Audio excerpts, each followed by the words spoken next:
ये तो जनता तय करेगी, हमें मौका दे। आदरणीय डिप्टी सीएम दुष्यंत चौटाला जी को जो है सीएम बनाने का काम करें। और जो शहर देखिए विधानसभा तो 100% लड़ना ही है मुझे, इसमें तो कोई दोराय नहीं है। और चुनाव लड़ेंगे और मजबूती से जजपा चुनाव लड़ेगी। अगर हम जो है विपक्ष में रहे हों या सत्ता पक्ष में रहे हों, हम यहीं रहते हैं और जनता के मुखर रहते हैं। उठ गया, ये तो अपना दम होना चाहिए, काम करने की शैली होनी चाहिए। कहने से थोड़ा न उठता है, कहने से तो कुर्सी भी नहीं उठती। तो ये लगता है कि जेजेपी वाले करेंगे। पान दो मौका, ये बना दो बस अड्डा एक और आगे भी काम करें। और जो शहर में ट्रैफिक की व्यवस्था है, टोल की है, और निगम में जो भ्रष्टाचार है, कॉलोनियों में बुरा हाल है। जानते हैं कि जेजेपी पार्टी जो है वो किस उम्मीदवार को लोकसभा चुनाव में उतारने जा रही है। सर स्वागत है आपका। जी धन्यवाद जी। MS24 के सभी दर्शकों को मेरा राम राम जी। सर मेरा पहला सवाल है कि जिस प्रकार से बीजेपी ने पूर्व मुख्यमंत्री मनोहर लाल खट्टर को लोकसभा चुनाव में उतार दिया है, तो जेजेपी का कौन सा चेहरा होगा? देखिए हमारे पास जो है जननायक जनता पार्टी के पास काफ़ी चेहरे हैं करनाल लोकसभा क्षेत्र से लड़ने के लिए।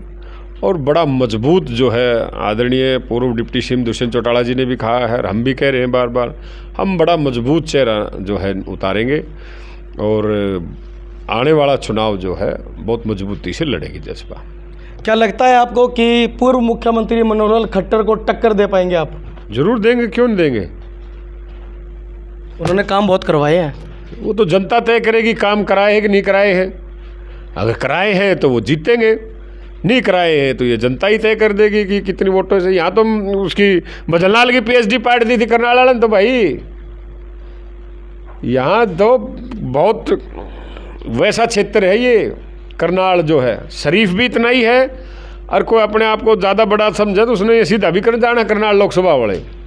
कुछ लोग तो ये कहते हैं कि जिस प्रकार से पहले गठबंधन कर लिया था बीजेपी वालों के साथ में, और अब ये कह रहे हैं कि कहीं ना कहीं चाल है, दोनों की मिली भगत है। देखिए वो गठबंधन जो है वो एक हरियाणा के हित के लिए किया था, ताकि 40 सीट जो है उस टाइम बीजेपी की थी, 10 जजपा के पास थी, 31 जो है कांग्रेस के पास थी, बाकी आज़ाद MLAs थे। तो भूपेंद्र सिंह हुड्डा जी से सरकार बन नहीं पा रही थी, और हम भी अगर समर्थन बीजेपी को नहीं करते तब भी बीजेपी आज़ाद उम्मीदवारों के साथ MLAs के साथ सरकार बनाती, और या नहीं बढ़ता तो दोबारा इलेक्शन होता तो वो भी एक सरकार प्रदेश पर बोझ था।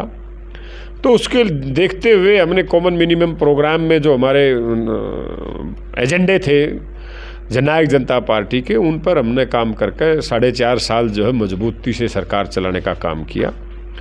और हमने अनेकों ऐसे कार्य जो है बीजेपी के साथ गठबंधन में किए हैं। हमने 1000 रुपये बुढ़ापा पेंशन की, आज तक किसी भी मुख्यमंत्री कार्यकाल में नहीं हुआ।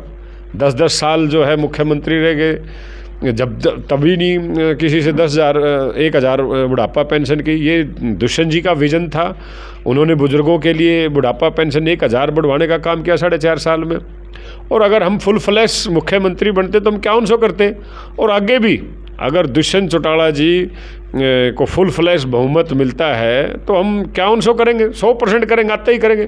बैकवर्ड समाज को हमने पंचायत में जो है भागीदारी देने का काम किया, महिलाओं को राशन के डिपो में, पंचायतों में और में भागीदारी देने का काम किया, युवाओं के लिए 75% जो है प्राइवेट सेक्टर में आरक्षण देने का काम किया, कानून बनाया, अनेकों ऐसे किया। 14 फसलें MSP पर पूरे प्रदेश, हरियाणा एक ऐसा प्रदेश है जो फसल जो है 14 फसलें जो है MSP पर है।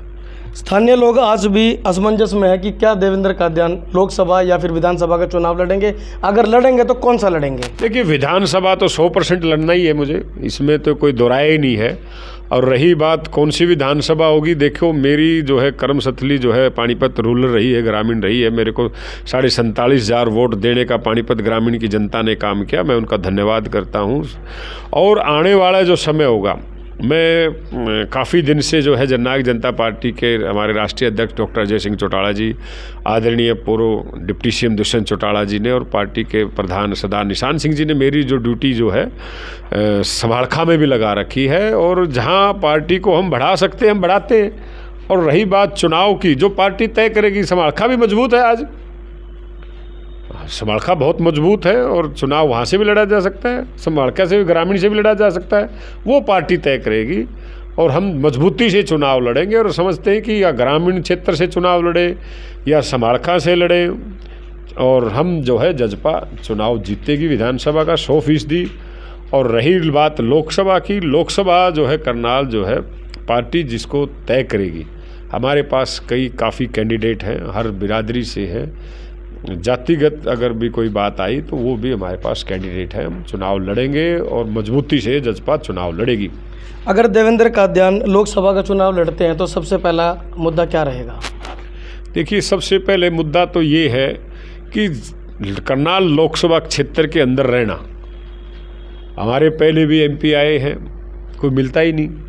एमपी बनने के बाद में ऐसे गायब हो जाते हैं जैसे एक मिस्टर इंडिया फिल्म में एक अनिल कपूर गायब हो जाता था, बटन दबाओ तो वो सिर्फ उन्हीं लोगों को दिखाई देता था जो उसको चाहने वाले थे। अब की बार कहीं ऐसा ना हो कि 2024 में अगर जेजेपी के एमपी अगर देवेंद्र कादियान बनते हैं तो कहीं वो भी तो ऐसी घड़ी ना पहन लें। देखिए, हम जो है विपक्ष में रहे हों या सत्ता पक्ष में रहे हों, हम यहीं रहते हैं और जनता के मुखर रहते हैं। अगर हमें पार्टी ने मौका दिया, जननायक जनता पार्टी को, और हमारा एमपी यहाँ से बनता है, सबसे पहले तो ये टोल उठवाएंगे। जो संजय भाटिया ने भी एक बार ये कहा था कि हम टोल हटाएंगे। उठ गया। आप कैसे हटवा दोगे? कहने से उठ गया। ये तो अपना दम होना चाहिए, काम करने की शैली होनी चाहिए। कहने से थोड़ा ना उठता है, कहने से तो कुर्सी भी नहीं उठती, इसको भी जोर लगाना पड़ा कुर्सी को उठाने को भी। कई बार मुद्दे होते हैं कि चुनाव के समय में मुद्दे बता दो और जब जीत जाओ तो फिर पीछे हट जाओ। ये गलत है, ऐसा नहीं करना चाहिए। इसीलिए तो भरोसा टूट गया जनता का, यही वादों से तो भरोसा टूटा हुआ है जनता का। भाई फलाना नेता ने ये बोल दिया, वो काम हुआ नहीं, दूसरा बोलेगा तो भाई ये उससे तो हुआ नहीं, ये नहीं कर पाएगा। क्यों नहीं कर पाएगा? क्या देवेंद्र कादियान जनता से कोई ऐसा वादा करेंगे कि जो उनको पूरा ना कर पाए? देखिए, ऐसा कोई वादा हम ना करते, जो होने का काम है उसको हम हाँ भरते हैं, ये मेरी खासियत है। मैं जिसका भी काम होने का हो उसको हाँ भरता हूँ, जो नहीं होने का उसको मना भी कर देते हैं। ये हो सकता था, ये काम हो सकता था टोल का, क्योंकि पानीपत की जनता ने जो है नीचे से गुजरना है, ऊपर से गुजरने वाली जनता बाहर से आती है, और जो यहाँ का बासिंदा है उसको भी टोल देना पड़ रहा है। ये हमारे लिए दुर्भाग्यपूर्ण, और काफ़ी दिन से जो है पानीपत शहर वासी जो हैं या आसपास के ज़िला पानीपत के लोग परेशान हैं और उनके लिए दुविधा बनी हुई है। टोल ये भी बोला हुआ था कि अखबारों में भी पढ़ा, लोकसभा में भी सुना कि 60 किलोमीटर के अंदर जो है टोल नहीं हो सकते। पानीपत में तो कई है 60 किलोमीटर में डार टोल, पानीपत टोल, एक वो सनोली आ गया, एक वो आपका मुरथल वाला आ गया। तो हमें तो सबसे ज़्यादा परेशान है पानीपत वाले तो।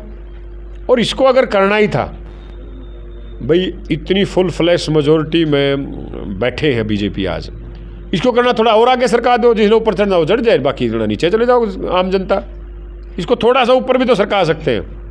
एक मुद्दा और है बस स्टैंड का। बस स्टैंड भी आजकल काफ़ी चर्चाओं में है कि कुछ लोग ये कहते हैं कि अगर किसी को अम्बाला या करनाल जाना होता है तो यहाँ पर बसें नहीं मिलती हैं, और अगर वो यहाँ से टोल पर जाएं तो वहाँ पर ना तो खड़े रहने की व्यवस्था है, और अब जो गर्मियाँ चल रही हैं ना तो वहाँ पर पीने के पानी की कुछ व्यवस्था है। तो जो लोग हैं, जनता काफ़ी परेशान है, उसको लेकर क्या कहेंगे बस स्टैंड को लेकर? देखिए, ये बीजेपी के पास ये डिपार्टमेंट था और उन्होंने जो है इस तरीके की सुविधाओं को जो ठीक करना चाहिए। देखो, सिवा गांव ने तो जो है अपनी ज़मीन बस अड्डे को देने का काम किया, और हमारे तो गांव का एक भी बच्चा नहीं लगा। हमारी तो ज़मीन भी फोरी फरी ले गई और परेशानी और खड़ी कर दी गाँव को।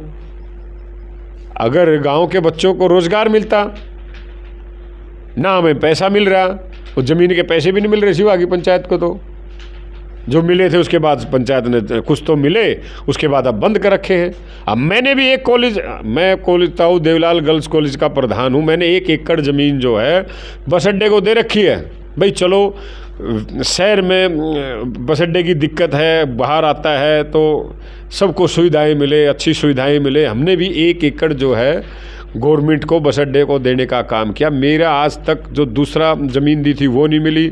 मेरे को आज तक एक नया पैसा हरियाणा रोडवेज की तरफ ताऊ देवलाल गर्ल्स कॉलेज को एक नया पैसा नहीं मिला। मेरे पैसे खाए बैठे तो इसीलिए जनता दुखी है। जनता दुखी रहेगी। इनका विजन नहीं है।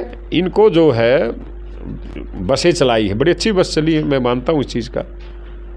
बड़ी सिटी बस है, बड़ी अच्छी बस। सिटी बस की बात कर रहे हैं जिन्होंने 2 युवकों की जान ले ली थी। सिटी बस देखो अच्छी है। वो एक्सीडेंट कैसे हुआ वो उस बात का मुझे नहीं पता। किसी के साथ भी एक्सीडेंट हुआ वो बहुत गलत है, हम उसकी निंदा करते हैं। लेकिन बसेस जहाँ रुकती हैं वहाँ पानी की व्यवस्था भी चाहिए पैसेंजर्स के लिए, और वहाँ पे कैबिन भी चाहिए। मैं समझता हूँ कि जो है वहाँ कोई एक्वायर करके ज़मीन जो है और वहाँ पे एसी कुछ बनाना चाहिए कैबिन सा, ताकि जनता बैठ सके, थोड़ी देर आराम कर सके, तब तक दूसरी बसेज नहीं आए। और मैं समझता हूँ मनोहर लाल जी तो अब कर ही नहीं पाएंगे भाई। जेजेपी वाले करेंगे अब की बार तो लगता है। ये तो जाली है, 9.5 साल मुख्यमंत्री लिए तो हटका को मुख्यमंत्री बनाने तरह, और मुख्यमंत्री से पहले ये काम हो नहीं सकते। तो लगता तो ये लगता है कि जेजेपी वाले करेंगे। दो मौका ये बना दो बस अड्डा एक और आगे भी।